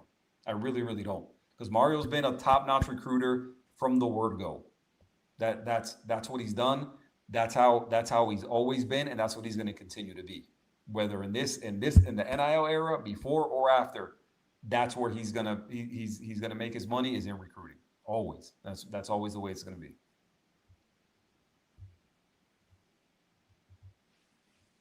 So again, guys, we where we're at with him now. He's at Miami, doing his thing.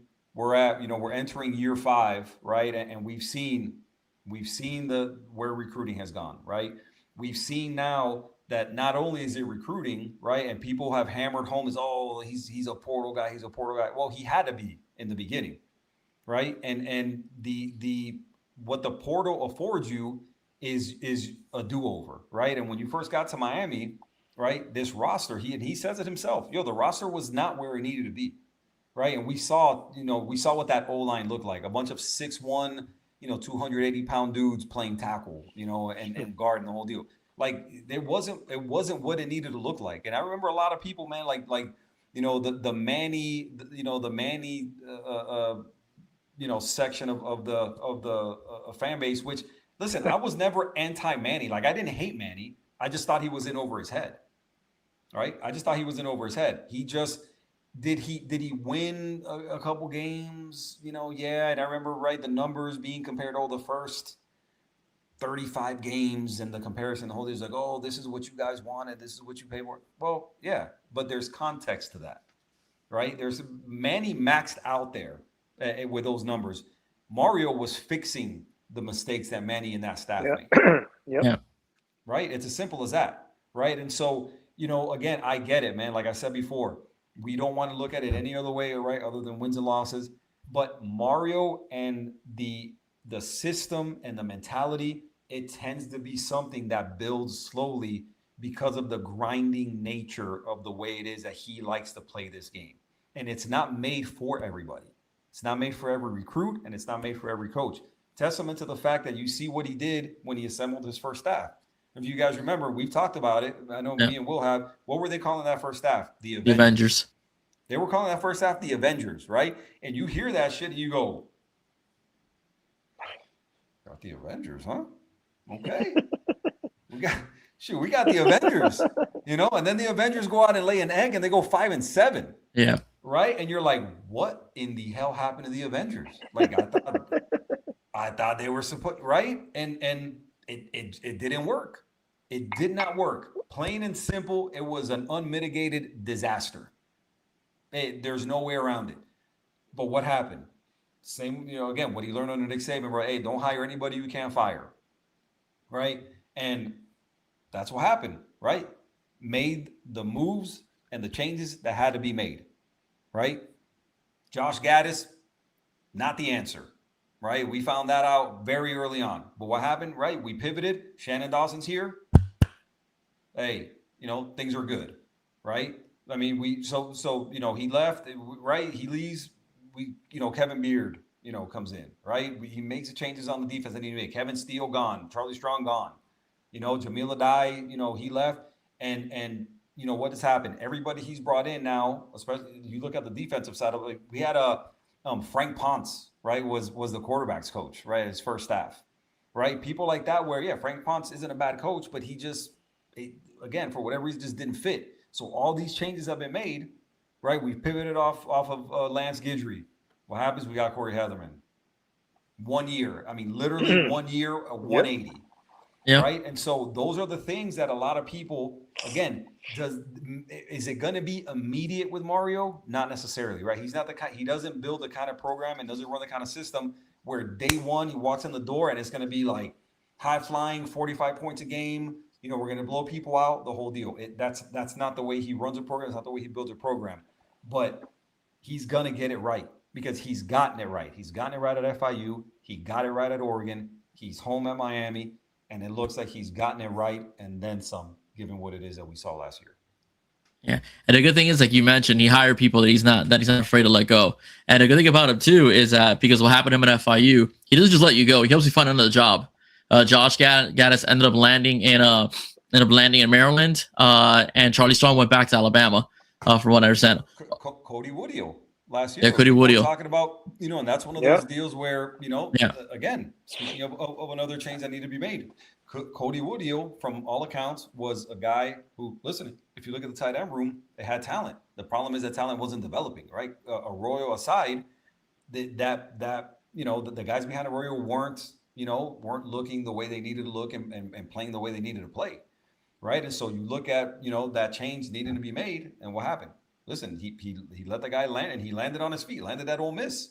He's from Mississippi, landed at Ole Miss, good for him, right?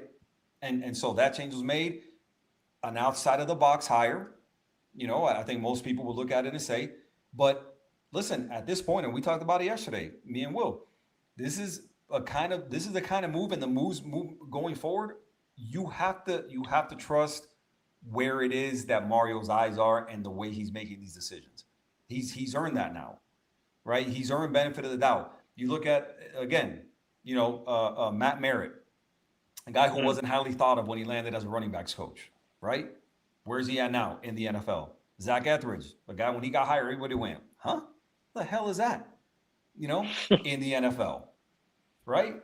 So, again, right. We need to look at these moves and say, hey, this move may not be traditional. This move may not be who the fan base wanted, whatever it is. But at this point, man, just like he's done with everything else, right? You have to give him the benefit of the doubt, right? In high school recruiting, you have to give him the benefit of the doubt. One of the things I looked at real quick, which I thought was really interesting on the talent recognition and the development and the whole deal. We know how big the portal guys were to last year's run. Let me tell you where these guys ranked in terms of their portal standing when they landed at Miami. So Jacoby Thomas, 261st overall in the portal. James Brockermeyer, starting center, 285th. Shamar Brown, 464th in the portal. Keontae Scott, 714th in the portal rankings. Wow. Mo Toure, 921st in the portal rankings. So the highest rated guy was Jacoby Thomas at 261 in the portal rankings. So when we start to think of, oh my God, what did they see? Bro, you got to let it play out. And that right there is proof. Those numbers are proof that this staff knows what they're doing. Yep. That Mario has surrounded himself with people, Dennis Smith, all the guys in the recruiting department, all the guys that are putting eyes on all this film from guys that enter the portal. When they land somebody, whether through the portal or whether through high school rankings, you got to go, hey, I'm good with it. And that's why. Like, look at those numbers. Those aren't the numbers that are, the LSU, the number one portal class in the. It doesn't have to be. They know what they're looking at, and they're proving it. They're proving it through high school recruiting and through the portal. They're proving that they know what they are doing, that they have a system in place that is going to lead to talent acquisition and building a championship roster. Absolutely, that's what I said. A CEO who made the right hires, made the right hires and fires, and he's got his vice presidents, and his two coordinators, and it's trickled down into management, and it's working out with assistant coaches, and it's working out very well. And yes, Miami's coaching staff evaluates very well. Okay, evaluates the staff very well. Many of some recruiting experts that basically just go by what they see online. Okay, so that's the thing with the Canes. After hearing those numbers, and I will say this season I am gonna miss. Jacoby Thomas was my favorite guy on the team last year. I love Keontae. I love Keontae, but Jacoby. I go to all the home games, and you could just, even the stuff you don't see on TV, like between plays, he's 150 miles an hour. Like, it don't stop with that guy. So I'm gonna miss Jacoby Thomas this season. The guys that they're losing, those guys that they lost on defense, man, specifically Jacoby Thomas and Keontae Scott, dude, like, I was worried when Keontae Scott went down. When he got hurt, I was like, my God, this is not good. And he made such a difference when he came back, because you saw the defense change when he was out. No, against A&M, he was a one-man wrecking crew. He was crazy against A&M. It was insane. It was insane. And then the pick six against Ohio State. Yeah, absolutely. I mean, he was just absolutely clutch last year. Jacoby Thomas, the same thing, bro. He was knocking heads everywhere. Every time that he hit somebody, they felt it. I promise you that. They felt it every time he made contact with somebody. So, again, man, it's where we were and where we're at. Oh, and let me tell you, somebody who doesn't get enough credit for what this roster looks like physically. Irvin Young and the strength and conditioning staff on this team have done amazing work. Yeah. Those guys have listen, by and large last year, I mean, were there a couple injuries here and there? They were. But let me tell you something, the way those guys are recovering and making it back, I heard a lot of people say Keontae Scott was done for the season. Yeah, there was speculation on that. Keontae Scott was done for the season, right? So on and so forth. So when you're looking around at the health of this roster last year, with very few exceptions, they were a very healthy team.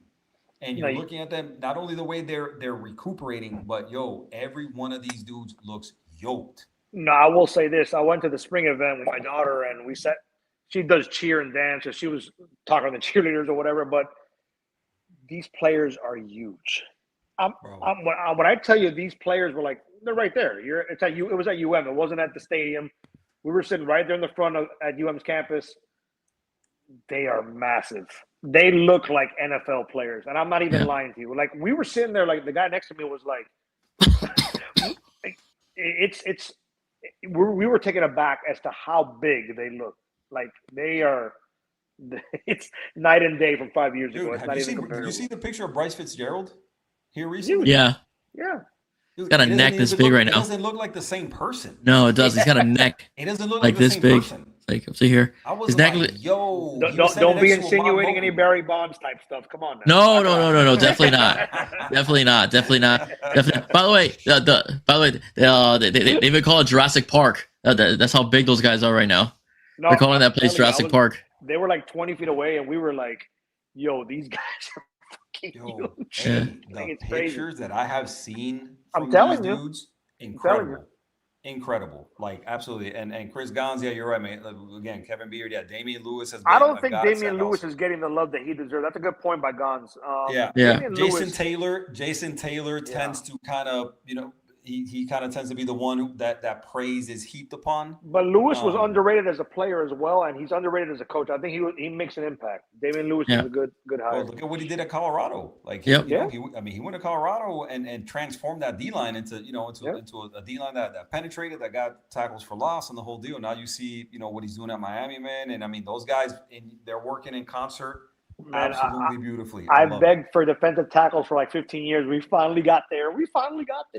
Dude, the D line. Listen, that D line. If you look at again what the projected starters are, right? If you look at, oh my God, if you start from one side, whichever side you want to start on, you go Armando Blunt, Moulton, Justin Scott, and Damon Wilson. Let's say those are the 4 starters. Hey, Jesus Christ! Let me tell you something. Scary. Plus the depth that they're going to have behind them this year. Hey. Well, you talked about Fitzgerald. Armando Blunt's put on, and Mario said it, about what, 15, 18 pounds? Armando Blunt looks huge. Yeah. So you mean Miami coaching staff values players better than so-called recruiting? Yeah. Jose, who would have guessed, huh? Who would have guessed? That's the thing, man. It's that thing's been said, man. If you start listening to the fans, you're going to be sitting with them, right? And that goes for that goes for these recruiting experts, right? It's the same thing, man. I mean, listen, they have a job to do. They do it the way they see fit. But again, man, your good staffs are not going to go by. Listen, I don't know if any staff should be, right? But listen, you start building your class on 24/7 rankings and on 3 rankings. Yeah. You're not going to be around for very long. So again, man, these guys have proven, with the staff that he's built and the staff, not only the on-field staff, but the off-field staff, because that's one of the things he talked about also, man, is they've got an army of people in the recruiting department. I mean, these guys are just evaluating the right way. They're putting eyes on the right people and bringing in people who love ball, which is huge, especially in the end. It's always been big, but especially now that these guys are getting paid what they're getting paid, they have to love ball. Right, yep. Good human beings, people that care about teammates and the city that they're going to be playing football in. Right, they care about their coaches and again, man, you just really got to be excited, man, about the way they're building this thing, man. It really is. It's looking good. It feels good to be back on top of things, man. And I can't wait for the season to start, man, just to see what 26 brings, man. So absolutely. We'll wrap it up with this, man. What do you guys think about the upcoming season, man? What do we think about? Yeah, I'm excited. Again, on paper, Miami should win every game this season, including the Notre Dame game. I think that we're loaded at every position. Even though there's some inexperience in the offensive line, there is some experience. Matt McCoy does have reps in live games. Okunola played at left guard quite a bit last season, all right, as well. So at least Ryan Rodriguez does have in-game experience, so I am very happy about that. Like we talked about last night, 4 receivers that were their number 1 receivers in different teams last season, right, as well. Juan Manuel, Lightfoot, and Pruitt. Lightfoot, I heard, is at 230 as far as size goes. I heard he's gotten really big, and Pruitt is big enough where he could just play a linebacker. He doesn't need to be a rover like he was last year, but being both a hybrid linebacker and a safety. He could actually play a full-time linebacker this year. So I'm excited all around. I think our offense is going to be explosive. I expect pedal to the metal, like we ended the year last season, and I expect our defense to be lights out as well, okay, and every aspect of our defense. What do you think, Mando? No, I think that this season you're not going to see, like we touched upon earlier, that 1 or 2 losses that shouldn't happen. That's not going to happen this year. I mean, like Will just said, I mean, the quarterback, you got 3 or 4-headed monster at running back. Yep. The O-line, I guess, remains to be seen. We'll see. But at this point, if you don't trust Mirabal and Mario with an O-line, I mean, what else? What more do they got to prove? Receiver, I obviously everybody talks about Malachi and well so, but I'll tell you this. People are talking about more Barcade. If everybody's going to focus on Malachi, we saw what Barcade did at Duke, right? What is he going to do here? Barcade, I think, is going to be a monster this season for Miami. Absolutely. I don't think he's getting the love that he deserves. And defensively, well-rounded, it's the best Miami roster. Shit, I can't even tell you. It's going into the season. Yeah, the best Miami roster that I've seen in 20 years. Easy. It's the best. It's the best roster in 20 years. I don't think that's a stretch to say. Like it's they're deep, they're talented, they're experienced. Again, you're looking at there's very, very few things that worry me about this roster, man. Again, we discussed it yesterday. I think an injury at linebacker, would be significant given that. Just there's no proven talent, behind those two guys in that room. Is there talent? Yes, but it's not proven talent. There is depth, there is talent. There's just not much proven talent. Guys that have taken many snaps behind Chase Smith and Mo Toure. Outside of that, I'm a believer in that. I think there is a very good reason or several good reasons why they didn't address the tight end room in the portal. I'm of that thinking. I don't think that was by mistake. I think they think highly of that room. I think they're comfortable with what they have in that room, and I think there's confidence that one or two of those guys are going to step up and take control of those snaps. I can see a bounce back there, yes. Yeah, I'm telling you, listen, they didn't go to the portal for a reason, bro. Yeah, like they that wasn't. Oh my God, we forgot. That position disappointed last year, top to bottom. No, it did, 100%, 100%. But again, it's one of those things where the staff didn't go, oh my God, you know what we forgot to do? We forgot to go to the portal for a tight end. Like, I don't think that happened. I think that was intentional. They didn't bring somebody in from the portal intentionally, right? It's like they looked around. It's like, listen, we're not going to bring anybody else. That we're going to bring in somebody that's not better than these guys. Then why bring them in? We're good with what we have. We're going to move forward with what we have. So, again, I'm looking at the only room that gives me some concern, slightly, is linebacker. Everywhere else, man, I think they are just. No. I think we finally get to Charlotte. We finally get that ACC championship, and we roll from there. July 27th. I'm calling it right now. Oh my goodness, bro! From your mouth to God's ears, my friend. Yep. I can't wait. I can't wait. We're about a month away, guys. Football. I know. Dude, I'm so excited, bro. Oh my God, I'm so excited. I think everybody else in the chat is as well, based on what I'm seeing and hearing. So guys, I think we're gonna wrap it up, man. Obviously, I told Mando it was gonna be like an hour. No, I've enjoyed it. We've got more than an hour. We're good. And never do we're always like, it'll be an hour. It'll be an hour, and then it's not an hour. So, but man, definitely enjoyed the convo, man. Loved having Mando on tonight with us, man. Hopefully we can do it again really soon. Because we definitely enjoyed it, man. It's always a good time, bro. Loved talking Canes. Anybody got anything else before we get out of here? No, man. Just tomorrow, I'll be releasing a short featuring you. As far as a show yesterday, then I'll be on vacation. But if anything, guys, if you like what you heard from me, in general, please do not forget to like, share, and subscribe to my channel, 305 Sports Now. I try to put on content at least once or twice a week, a couple shorts here and there as well. So please hit that like, subscribe, and share button as well. Mando, want to plug anything? Yeah, no, I enjoy your vacation. I will say that, well, thanks for inviting me, obviously, but absolutely, bro. I'll say that I enjoy watching you guys. Appreciate it. I don't just throw compliments out boldly, like whatever, but you guys always do a great job. And thank you. You guys know a lot more recruiting than me. I'll tell you that much. I watch. I'm like, fuck, man. I wish I knew that shit. Listen, man, you guys are on point, so I respect that. You, brother. Appreciate you. I don't have twins at home, bro. So I got time to do other stuff. You know what I mean? And we did it older, so you can blame Monica. She's right down the hall there. Hey, enjoy your vacation, brother. But no, seriously, thank you guys for having me on. I really appreciate it. Absolutely, bro. Absolutely. We're definitely gonna do it again really soon, man. Enjoyed having you. Like my boy Will said, if you like what you heard, do us a huge favor, like and subscribe. I Hate Football Podcast on YouTube, Hate Football Pod on X/Twitter, and we appreciate you guys joining, man. Everybody who contributed in the chat, man, appreciate you guys again. Juan Manuel, Chris Gons, the whole crew in the chat, man, definitely appreciate you guys contributing. Jose, I saw Jose. Oh yeah, everybody, man, everybody. Yeah, Terrence and that Fowler. Juan Manuel guy. That Juan Manuel guy. Yeah, that Juan Manuel guy. He's never around. It's the first time. He's never around, dude. Very quiet in the chat. My boy, my boy. Justin, so on and so forth. Everybody who contributed, man. We definitely appreciate it. We'll see you guys again really soon. For my boy Mando, for my boy Will. You guys have a great night. Talk to you soon. Go Canes. Go Canes.